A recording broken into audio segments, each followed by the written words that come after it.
In this video, I'm going to show you how to combine multiple columns into one column in Google Sheets.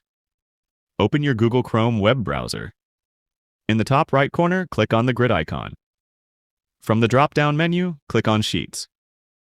Open your document. I have taken this as an example. Suppose you need to put all this data into this one column. To do that, select the cell. Type equals and then start and close the curly bracket. Bring your cursor to the middle of the curly bracket. Now select the first column by dragging the data. Add a semicolon after the first column. Select the second column. Add another semicolon. Lastly, select the third column. Now press Enter on your keyboard. Here you can see that my data is now in a single column. By following these steps, you can combine as many columns as you want. Feel free to reach out if you encounter any issues during the process.